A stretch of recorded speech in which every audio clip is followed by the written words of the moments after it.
We'll hear argument first this morning in Case 12-399, Adoptive Couple versus Baby Girl. Hey everyone, this is Leon from Fiasco and Prologue Projects. On this week's episode of 5 to 4, Peter, Rhiannon, and Michael are talking about a case called Adoptive Couple v. Baby Girl. On its face, it's a custody dispute between a biological father and the couple who adopted his child. But because the father was a member of the Cherokee Nation, the case had broader implications for the legal protections granted to Native Americans. The relevant statute at play was the Indian Child Welfare Act of 1978, ICWA for short, which was designed to address bias against Native Americans in the child welfare system. The petitioners in the case were a pair of adoptive parents who argued that the biological father of the anonymous baby girl did not legally qualify as a parent. This is not the case that Congress had in mind when it passed the act to halt the depletion of the tribal population. This involves accretion and conscripting other people's children to grow the tribal population based solely on a biological link. In a 5-4 holding, the Supreme Court ruled in favor of the adoptive parents. According to the majority, this was meant to avoid setting a precedent of Native American parents playing, quote, the ICWA trump card. This is 5 to 4, a podcast about how much the Supreme Court sucks.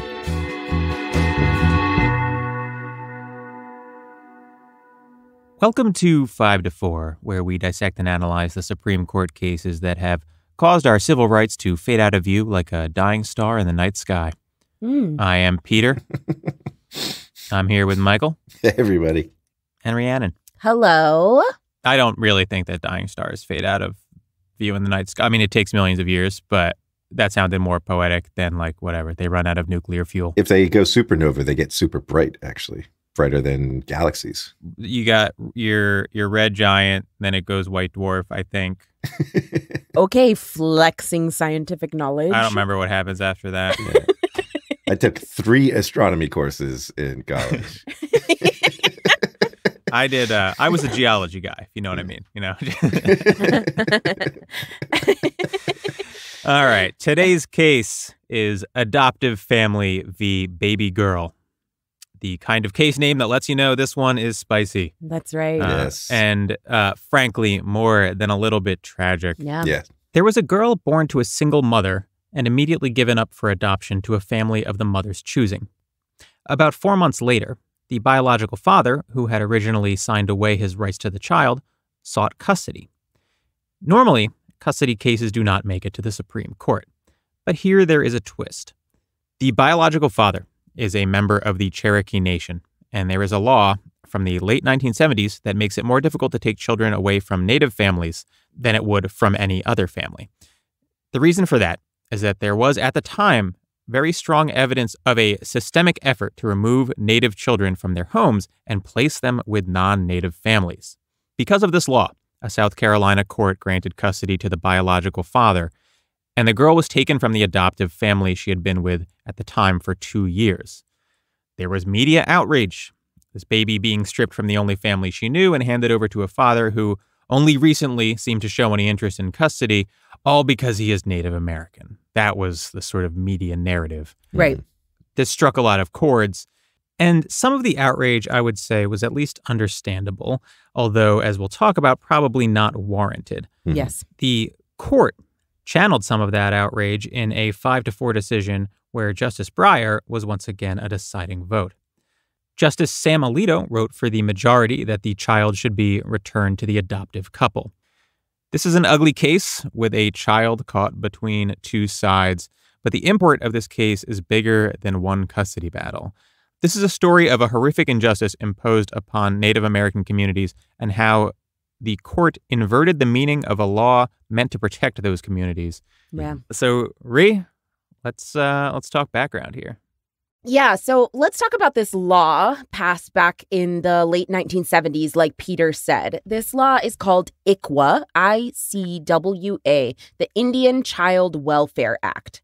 So this is a federal law passed back in 1978, which governs jurisdiction over the removal of Native American children from their families in custody, foster care, and adoption cases. Okay, so broadly, what ICWA establishes is that tribal governments have jurisdiction over Native American children in those kinds of cases, as opposed to a state government, although sometimes that jurisdiction is shared with a state court system. Okay, so what this means is that when there's a custody, foster care, or adoption question involving a Native American child, the court that handles that case is a tribal court. And built into ICWA is also a series of procedural rules that establish a preference for Native American children staying with Native American families. So just a quick example of this kind of procedural rule that ICWA sets up. So in a case involving foster care placement or the termination of parental rights for a Native American child, under ICWA, the tribe or the Indian custodian of the child have an unqualified right to intervene in that case at any time, not just at the beginning of the proceedings. So contrast that in a state family court, for example, where there might be strict rules about when a party can intervene, say, the first 10 days of a case being filed. And note, again, that it gives the tribe a right to intervene, not just a biological or adoptive parent. Right. I think it's safe to say that what the law does procedurally is make it just a little bit harder to take a Native child away from its family in adoption proceedings, and makes it a little bit easier for someone, either the parents or the tribe, to step in and stop an adoption or whatever from actually happening, right? Right. Mm-hmm. Yeah, exactly. And there was, there was a lot of evidence and a lot of need for ICWA that was established by Congress back in the 70s. So, I assume listeners of this podcast understand, at least in the abstract, that there's a long history of violent dispossession, exclusion, ethnic cleansing of Native American tribes and individuals in the United States, all of which happened and continued to happen under color of law.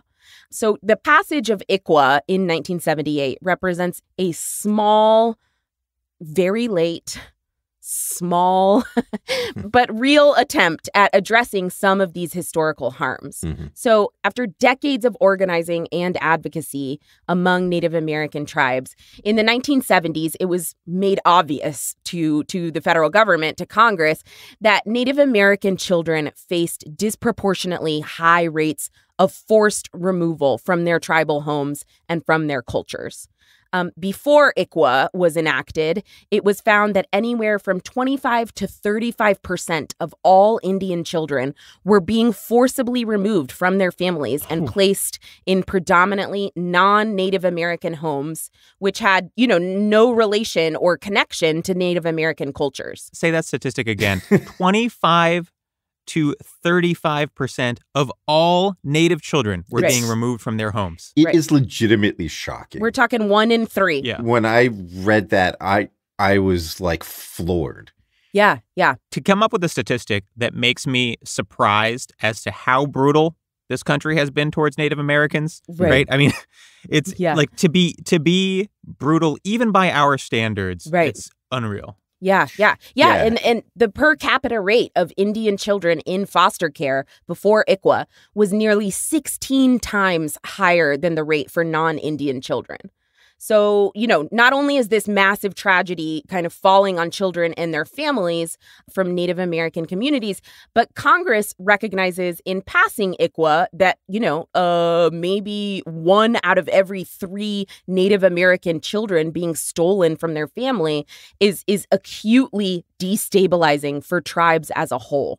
So ICWA was a sign of a shift in federal law, at least a small sign that there was a real need to right the wrongs of the past, because this was amounting to actual existential threat for tribal communities. Yeah, it's nice to know in the 70s you could get some sort of consensus that, like, hey, ethnic cleansing. Yeah.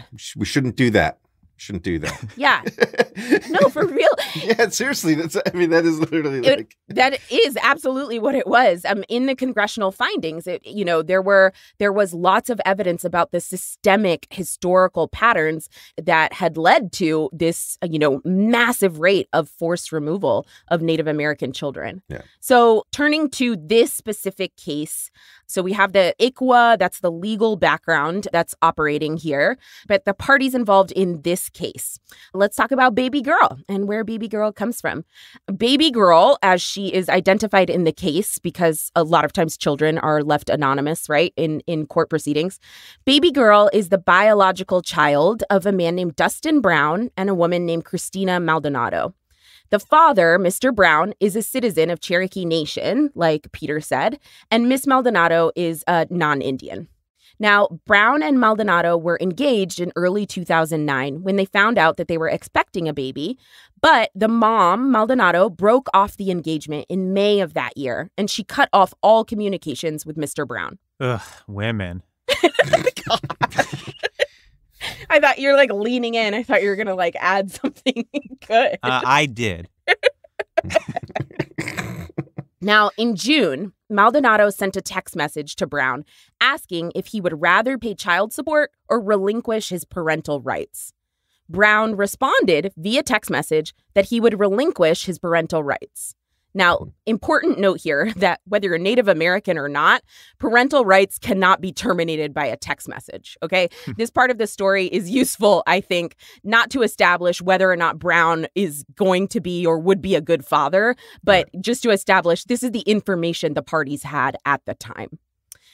Okay, so meanwhile, unbeknownst to Brown, Maldonado, the biological mom, started working with an adoption attorney to place the baby with Matthew and Melanie Capobianco in South Carolina. Even though state law required that an Indian tribe be informed if an Indian child is to be adopted, because of a clerical error, the Cherokee Nation was not notified about this proposed adoption. And also, Mr. Brown doesn't know that this is happening either, right? Maldonado has not told him. The clerical error is that they contacted Cherokee Nation to confirm that Dustin Brown was a citizen. They misspelled his name and got his birthday wrong, right? That's right. Yeah. Dustin Brown, I guess it's with an E, Dustin, not Dustin. Mm-hmm. Yes. But still, Dustin Brown, not the most crazy name. When you get that many things wrong, right? If you're hey, is this person a citizen of your tribe? Right. And you get the name and birth date wrong. Have you really done your due diligence here? Yeah. Exactly. So Mr. Brown doesn't know that this adoption is happening. The Cherokee Nation does not know that this adoption is happening, right? So the Capobiancos, therefore, take custody of baby girl and they move to South Carolina. When baby girl is 4 months old, though, Brown was finally served with the notice of the proposed adoption. Except at the time, he thought the paperwork was for relinquishing his parental rights to Maldonado, the biological mom. Brown at this time was just a few days away from deploying to Iraq and signed the papers quickly. But as soon as he realized that he had signed to approve the adoption, he tried to get that document back. And then he contacted the U.S. Army JAG Corps on his Army base. So there was an immediate stay of the adoption proceedings, and Mr. Brown deployed to Iraq. So it wasn't until a couple years later that the adoption trial actually finally happened. Brown contested the adoption, as did Cherokee Nation. Remember, the tribe has the right to intervene as a party under ICWA. And under ICWA, the trial court ruled in favor of Brown based on this federal law, and the Capobiancos appealed to the Supreme Court of South Carolina.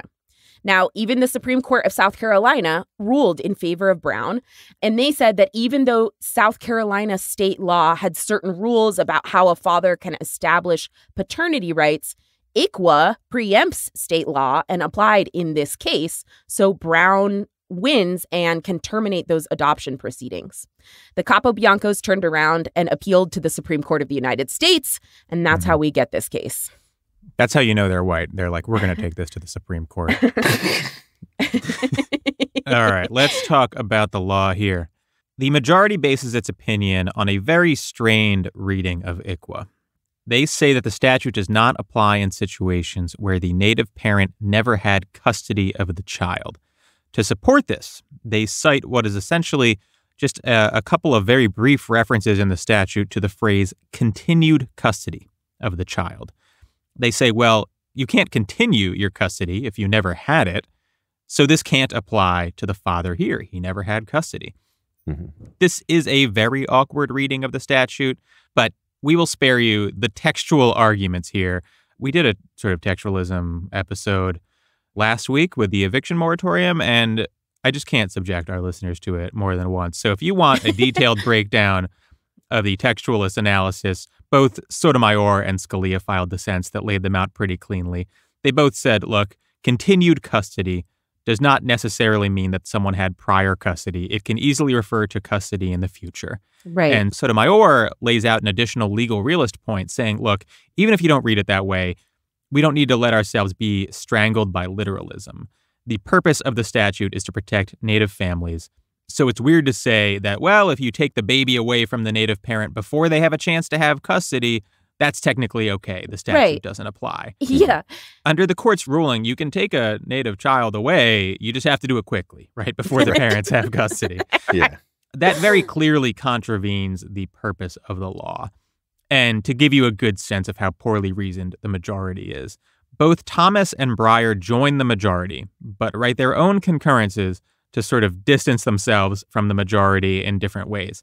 Mm-hmm. Thomas is doing classic Thomas. He wants the whole law tossed out as unconstitutional. Yeah.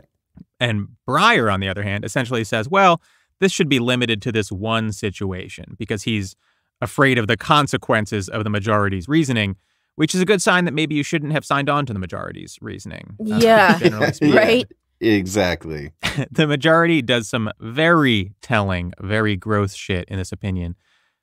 In the first sentence, Alito references the percentage of Cherokee DNA the child has. Yeah. He leads off the opinion by saying the girl is 1.2% Cherokee. Now, the thing is, as Elizabeth Warren learned just a little bit too late, your membership in the Cherokee Nation is not dictated by how much Cherokee DNA you have. So it is irrelevant to this case. So why does Alito mention it several times?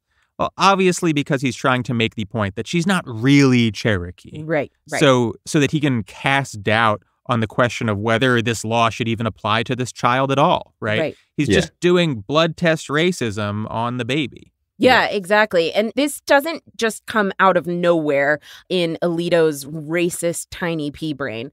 Blood quantum laws, also known as Indian blood laws, are laws in the United States that date back to, the 13 colonies. And these are laws that define Native American status by percentage or fraction of Native American ancestry. These laws have been used historically to racially define Native American groups and limit the civil rights of Native Americans. But it's important to note that many tribes, including Cherokee Nation, do not use this kind of criteria to define who is a member or who is a citizen. We think of tribal groups as racial groups, but that's really a United States and American definition, right? There's an incredible podcast that I've been listening to called This Land. It's hosted by a citizen of Cherokee Nation, Rebecca Nagel. And she Rachel, says... can you edit this out? No, I won't. We're advertising for other podcasts now? Are they paying us? So Rebecca Nagel gave me $50, so. I want my 50. She says a more helpful way to think about tribal sovereigns is like any other country, as a political group, right, rather than racial. They define citizenship not by bloodlines, but by kinship, family ties, where you're born, right? All of that stuff. Mm-hmm. And so just making a note that Alito not only is doing his own little individual blood test racism on this baby girl, but also sort of extending and perpetuating racist laws that are defining Native American groups in ways that they don't even define themselves. Mm-hmm. Right. And another point I want to make, maybe a little bit more academic, is we talk a lot about the tension between textualism and purpose-driven ways of reading statutes.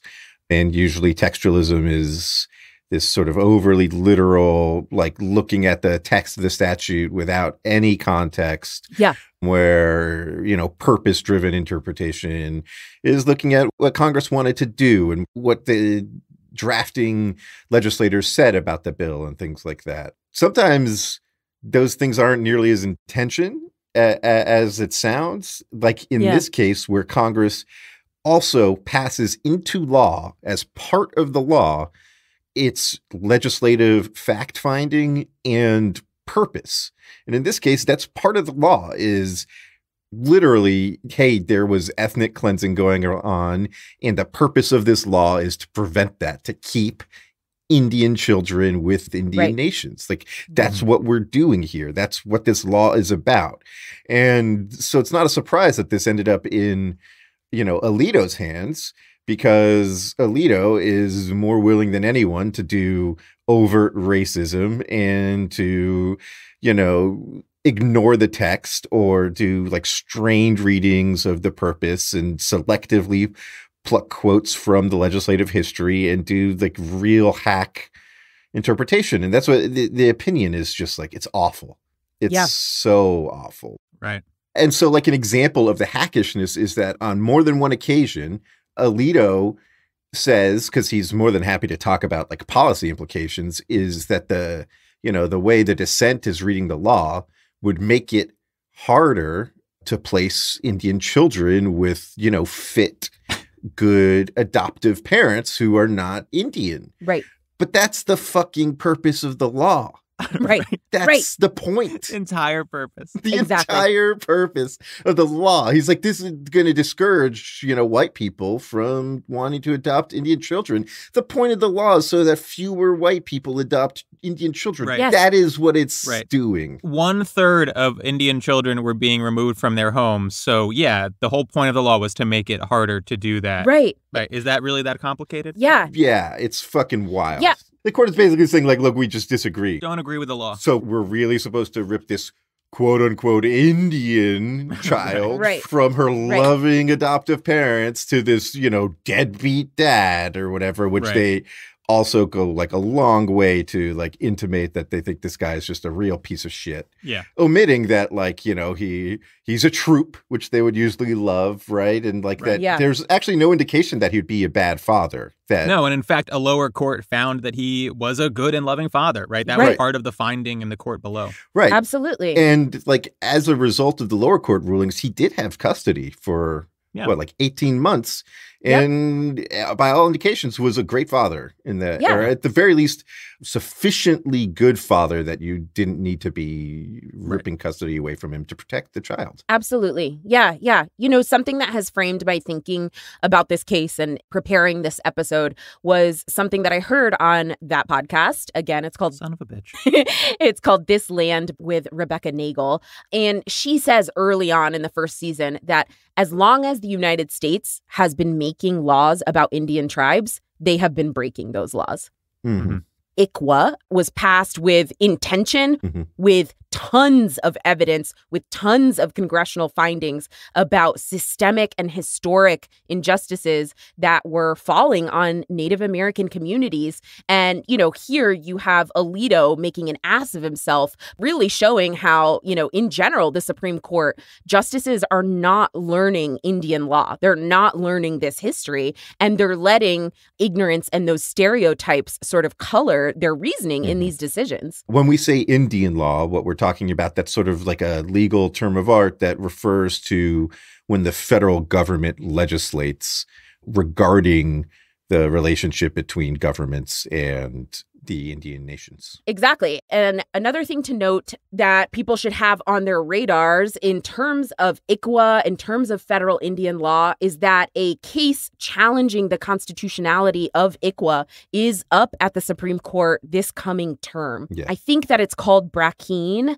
And this case is brought also by a white adoptive couple who are looking for their adoption of a Navajo child to be made permanent. They are backed by the state of Texas, as well as many conservative think tank groups.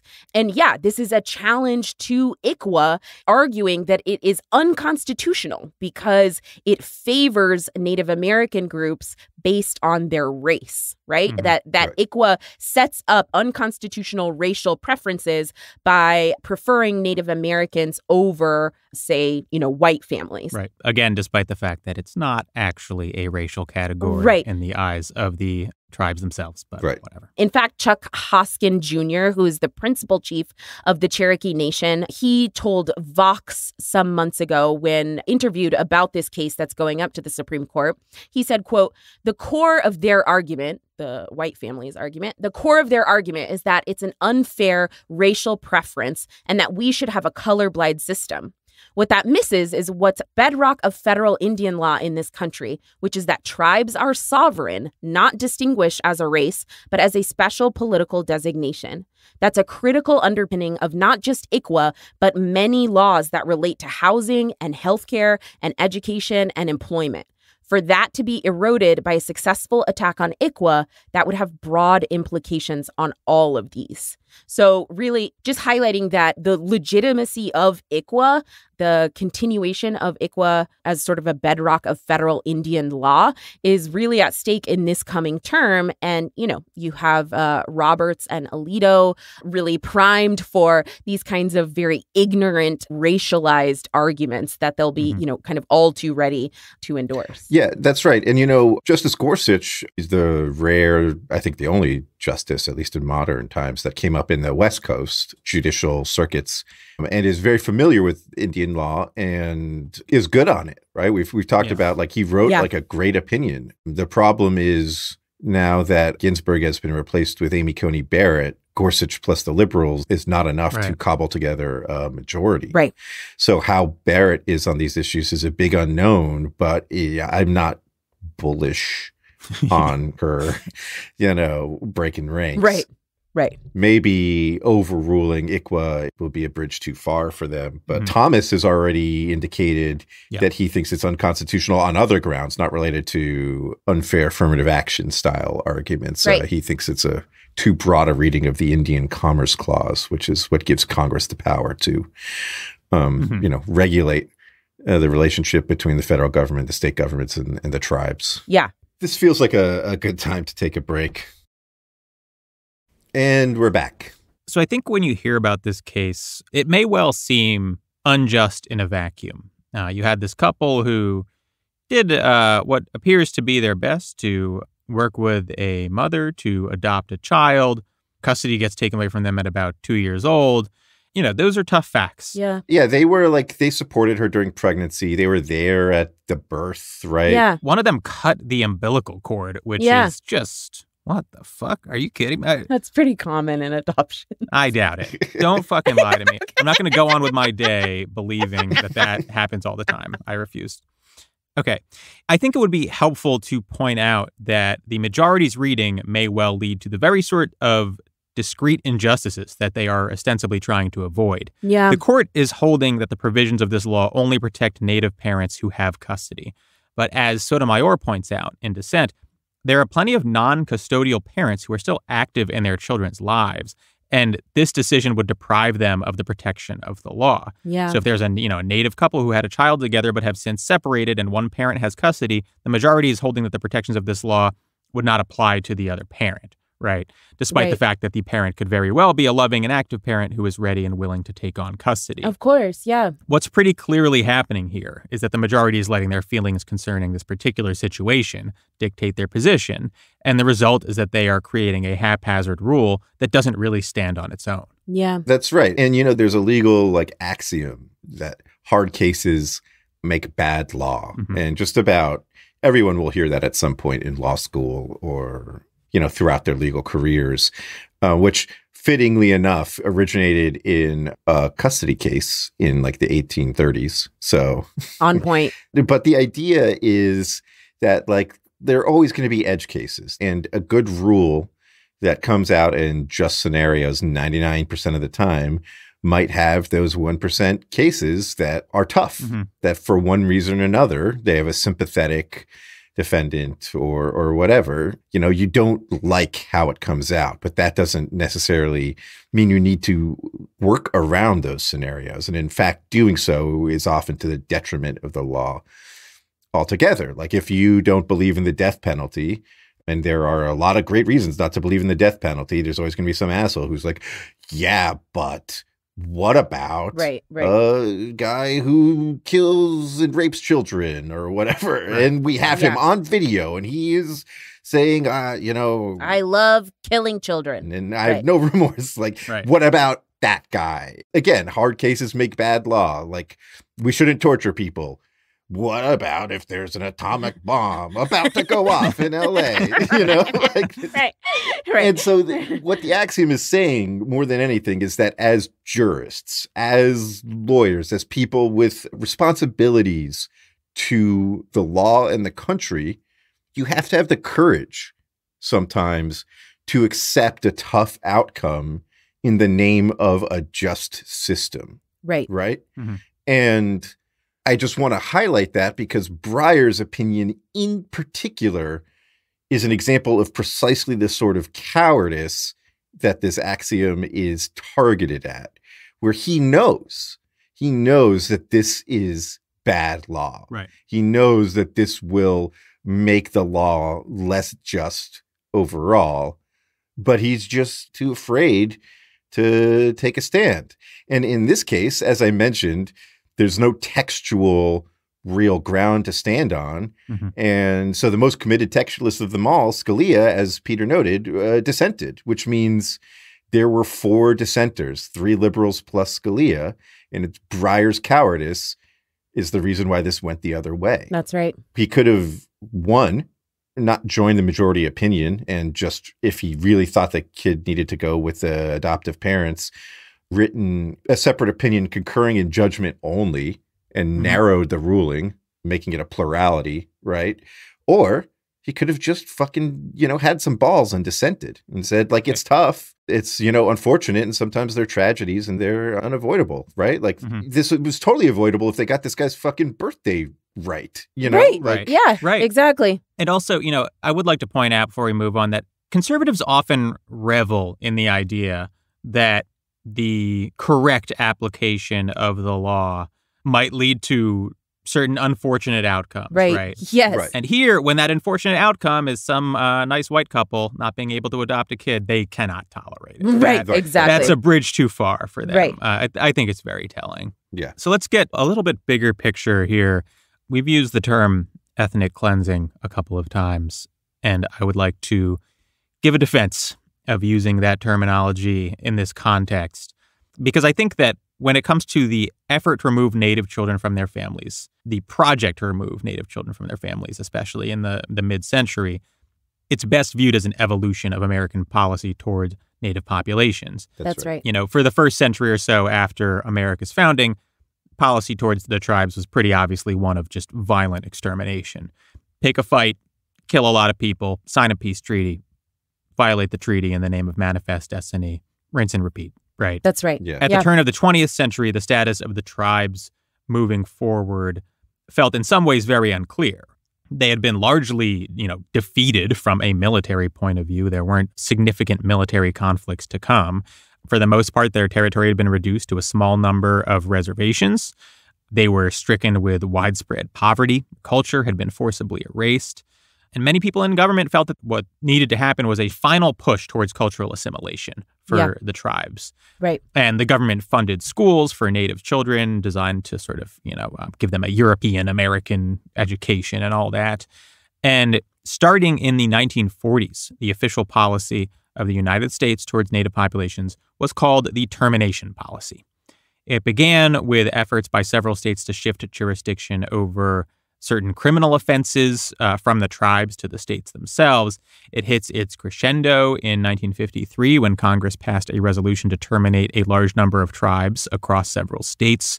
And the goal of termination was to forcibly assimilate the remaining Native populations into the United States. When I say termination policy, what that's referring to is the termination of the special status, the special legal status of the tribes. That means reservations would be dissolved, handed over to the states or the federal government. Any federal aid or services would be cut off. In 1956, the Indian Relocation Act passed, which encouraged Native Americans to emigrate to large urban areas with the hope that they would assimilate there. And it was only after a large campaign by Native activists in the 1960s that this policy came to a halt, and the federal government informally rolled it back and began to allow for the re-recognition of tribes that were terminated. And many dissolved tribes were able to win back their recognition in the coming decades, although not all of them, it should be pointed out. So the discovery of a massive effort, coordinated or not, to displace Native children from their families comes on the tail end of all of this, right? So I do not think that it's an exaggeration in the slightest to describe this as part of a campaign of ethnic cleansing. It is very literally the continuation of a series of policies and practices that began with outright war and sort of softened over time into a series of efforts to forcibly remove any ethnic and cultural remnants of Native populations that might still exist in America. Right. And I bring this up because that's what's on the other end of like the scale of justice here, right? Right. Like this isn't a custody battle. This is about a massive injustice being delivered to Native populations and the types of laws that are necessary to fight against it. Right. And in the face of that, I think the majority can be read as sort of callously implying that they don't think Native tribes should get any favorable treatment at all. That's right. Yeah. That, like, you know, they know what Congress's better judgment was in this case, and they know what the policy was, and they just disagree. They don't like it. They don't care. It's such just like a indifference to this long history of racial or ethnic violence. Yes. Total disregard for Native peoples. Yeah, it's truly disgusting. Like, I had to stop reading his opinion multiple times because I was like so upset. Yeah. You know, talking a little more generally about custody proceedings, the predominant factor in child custody cases is what's called the best interest of the child. And the idea is very simply that when deciding who receives custody, the child's interests are prioritized. Makes a good amount of sense, of course. I think in and of itself, it's not very controversial. The problem is that a judge's perception of what's in the best interest of a child is very frequently tinged with class and racial and other biases. So it's not unusual for a judge to believe that living with a wealthier parent is better for a child. It's often a simple fact that wealthier parents can provide in certain material ways a better life for a child and, you know, can impact anything from the clothes they wear to the social activities they have access to the quality of education, all of which are sort of very real aspects of a child's upbringing. So it's very tempting to simply think, well, what's in the best interest of the child is giving custody to the wealthy parent or the wealthy couple, right? And Scalia touches on this in his dissent, and he's a conservative, of course, so he frames it in terms of individual rights. He says, look, parents have rights too. You can't just terminate a parent's right to custody because someone else might have more resources or could theoretically provide a little more for a child in a material sense. I think that's not without merit, but I think the left critique is moreover that we should be wary of accepting and reinforcing structural divisions in our society in the name of some very narrow notion of, you know, the best interest of the child. Yeah. This entire law, ICWA, stems from an era where Native families were frequently deemed inadequate and white families were just deemed superior, generally speaking. Yeah. And in nearly every discrete case viewed individually, there was likely a real argument that what was being done was, in fact, the best thing you could do for the child. But if you zoomed out, you could see this campaign of state-sponsored social engineering that was sort of steadily eradicating an ethnic and cultural heritage. Right. So, you know, the court is talking very narrowly about the best interests of the child, but what about the interests of the community? What about the other children in those communities, right? How much damage is being done to those communities and those children by the removal of up to a third of all Native children from their homes? And that's the risk of being too myopic in these cases, right? There was public and media outrage in this case that's hard to divorce from the culture and class of those involved. The adoptive family was, I think, a relatively well-off white family living in what was presented by the media as a very idyllic little life. And the biological father, who I think pretty much everyone can admit was not particularly well-educated or well-off, was portrayed as a deadbeat, despite the fact that a court had found him to be a very capable and loving father. So I think that, you know, the outrage comes from people who think that this case is simple. Dr. Phil didn't have this couple on his fucking show to talk about like the complexity and nuance of the situation, right? He wanted to present it as transparently unjust. And the real story is one of a man who didn't understand his rights vis-a-vis his child, who was arguably strong-armed in surrendering his claim to custody, and to people and a culture that have been systematically separated from their land and their families for centuries. That's right. So it's understandable to prioritize the well-being of the child in a custody case, but you cannot just dispose of all that context and the rights of all those other people as if they don't matter. Exactly. Right. I'm not going to go to the mat that this is the best father, right. And he seemed totally uninterested in being in the kid's life when he thought that the biological mother was going to raise the kid.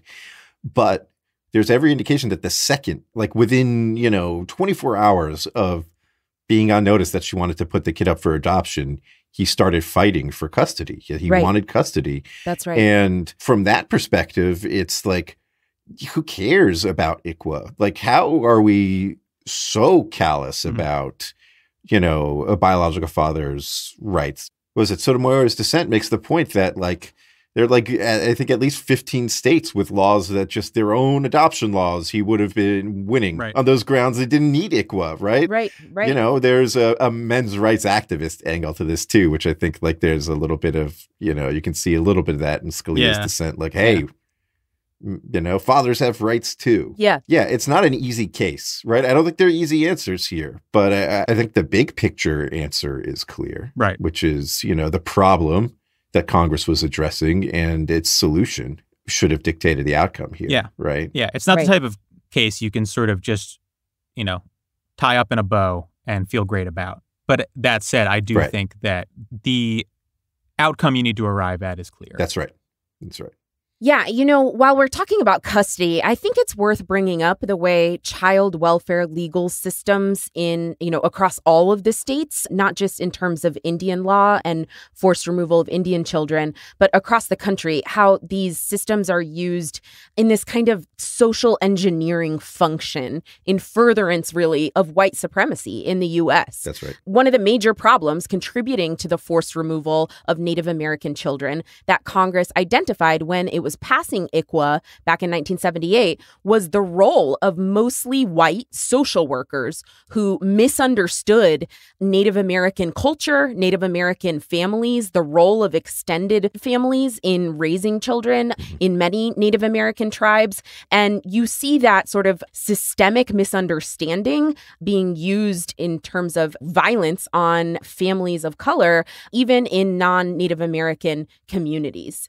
Data shows that today, shockingly, 53% of Black children's homes are investigated by child welfare officials. That's wild. This is not just benign social work or benign welfare procedures on the part of the state into, poor communities. This is the routine kind of breaking apart of families, in particular, families of color, right, across the country. And you see how all these systems lay on top of each other. First, it's the child welfare system, then it's the education system, then it's the criminal punishment system, right? And all of these layer on top of each other to degrade these community and cultural ties. And what ends up happening is that white people and white systems are making the decisions for these communities. And as a result, what gets reified is white supremacy. Man, 53%. It's just another one of those statistics where I'm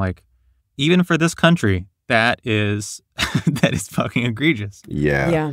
So to wrap up here, I think the tragedy that has befallen Native communities is sort of over the past 2 centuries and change is difficult to comprehend. It's so vast that you become overwhelmed by the scale of it. And it's easy to forget that it is composed of these sort of smaller, discrete injustices. And if you want to build a legal framework that protects against the encroachment of those injustices, this law, ICWA, is what that might look like, right? Right. It's not always clean and perfect around the edges, but it is necessary. Congress saw a gross injustice being delivered upon a marginalized community and passed a law that granted them just a little bit of extra protection.